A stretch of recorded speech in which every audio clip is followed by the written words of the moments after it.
Сәлем достар, сіздермен бірге саулық тайм бағдарламасы. Әр апта сайын сіздермен бірге өте маңызды тақырыптарды көтеруге тырысамыз. Әрине, пайдалы. Оларды біліп, біз көп нәрсені өзгертуге тырысуымыз керек. Рас, егерде денсаулығыңыз жақсы болғанын қаласаңыз, және де ұзағырақ өмір сүргеніңізді қаласаңыз. Біздің осы подкасттарымызға тіркелуді ұмытпаңыздар, лайк басып және комментарий жазуларды ұмытпаңыздар. Сіздермен бірге бүгін тағы да бір маңызды тақырып. Әр өтетін тақырып ол маңызды деп есептейміз. Бүгінгі тақырып ол гипертония, үнсіз өлтіруші. Келісесіз ба? Гипертония туралы не білеміз? Көпшілігіміз бұл ауруды оның себептері туралы егжей-тегжейлі айтпай-ақ жоғары қан қысымымен байланыстырамыз. Солай ғой. Менде қан қысымы жоғары деп ерекше бас ауырған кезде айтамыз. Мұндай жағдайларда біз қабылдайтын шешім өте таныс. Қан қысымын төмендететін дәрі қабылдау. Көбінесе жоғары қан қысымымен күресуіміз осы жерде аяқталады. Өкінішке орай, оның себептері туралы аз адамдар ойлайды. Енді сіз өмірін ешбір ескертусіз, бірден өте ауыр ауруға, гипертонияға ұшыратуы мүмкін адамдардың бірі екеніңізді елестетіп көріңіз.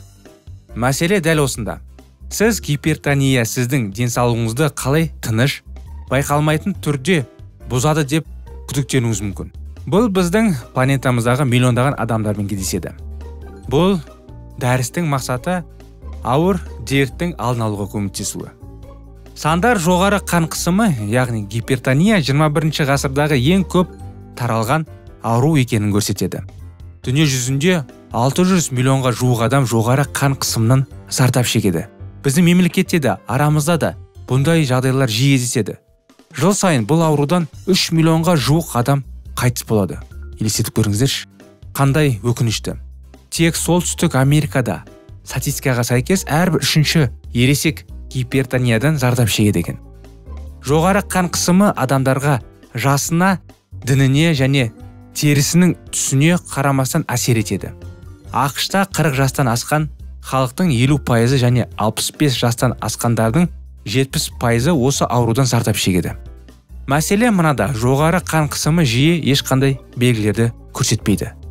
Қан қысымы жоғары адамдардың жартысы мұны білмейді де. Ал ауру екенін түсінгендер емделуді жиі елемейді, өйткені олар өздерін жақсы сезінеді. Бірақ 8 адамның бірінде ғана қан қысымы қауіпті. Жоғары қан қысымы қаншалықты қауіпті? Енді фактілерге жүгінейік. Инсульт, гипертониялық науқастарға басқа адамдарға қарағанда 8 есе көп әсер етеді.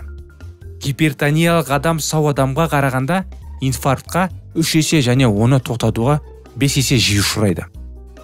Тұрақты жоғары қан қысымы сонымен қатар бүйректің, ұйқы безінің және қасан қабықтың зақымдауына келеді. Гипертонияны үнсіз өлтіруші деп атайды. Келісесіз бе? Ол бірте-бірте және сезілмейтін түрде тіпті сигнал бермей, дененің өмірлік маңызды мүшелерін бұзады. Өкінішке орай, көптеген адамдар үшін бұл аурудың болуының алғашқы белгісі. Инсульт немесе күтпеген жүрек соғысы.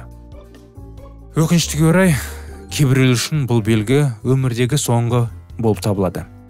Қарттар үйлері мен зираттар жай ғана қан қысымы көтерілген адамдарға толы болып жатыр. Қан қысымы бұл не? Қан қысымы бұл жүрек пен қан тамырларының ішіндегі қан қысымы. Оны өлшеген кезде біз дәрігерлер айтқан сандар нені білдіретінін білуіміз керек. Жоғарғы сан қанды сыртқа шығарған кездегі жүректегі қысым. Төменгі сан жүрек соғулар арасында демалу кезіндегі қысым. Гипертония жоғары және тұрақты қан қысымы 140-90 және одан жоғары. Қан қысымының жоғарғы саны 120-дан төмен болған кезде идеалды деңгей. Төменгі саны 80-ден төмен болу керек. Менің қан қысымым осы сандарда жоғары бола ма? Бұл менің ауырып қалу қаупімді арттырады ма? Деп сұрауыңыз мүмкін.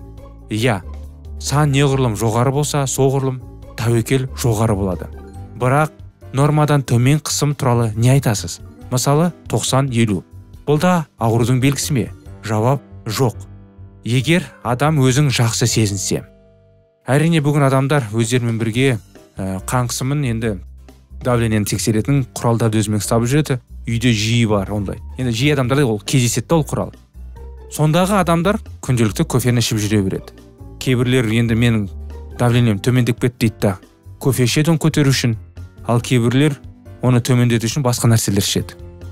Енді біз адамның қан қысымы туралы ең жалпы идеяларды көрдік. Сұрақ қоюды уақыты келді. Қан қысымының жоғарылауына не себеп болады? Өкінішке орай біз өз таңдауымызбен гипертонияға ұшыраймыз. Өз таңдауымызбен. Статистика гипертониялық аурулардан шамамен 90% өмір салты мен жаман әдеттерден туындайтыны айтады. Екінің бірі жаман әдеттермен өмір сүреді. Сонымен гипертонияның себептері туралы толығырақ сөйлесейік. Міне, жоғары қан қысымының қаупін арттыратын факторлар. Бірінші фактор артық салмақ.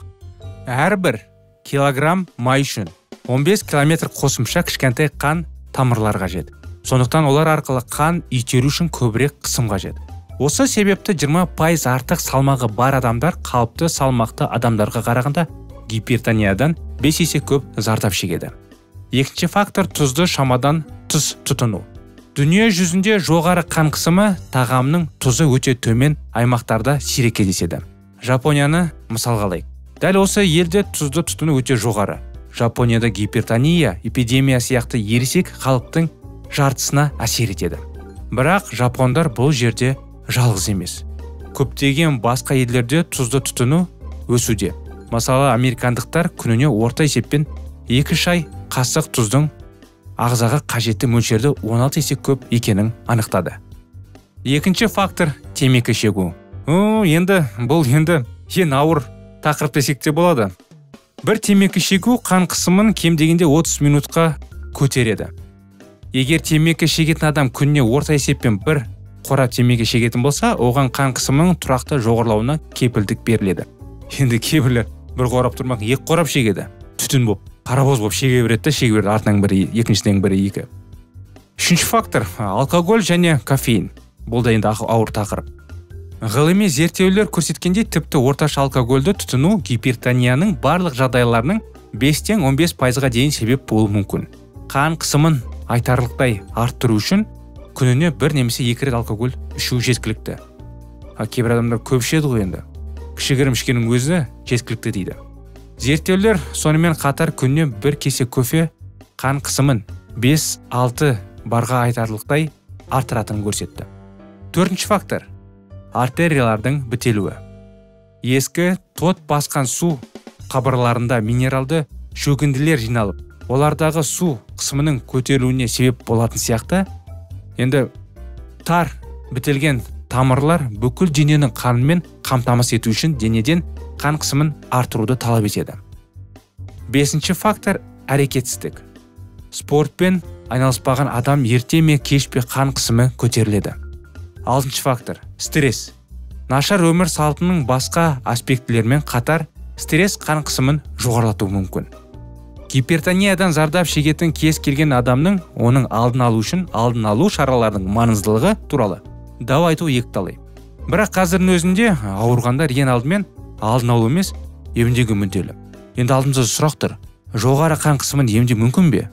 Бұл сұраққа біз келесі жолы жауап беруге тырысайық, достар.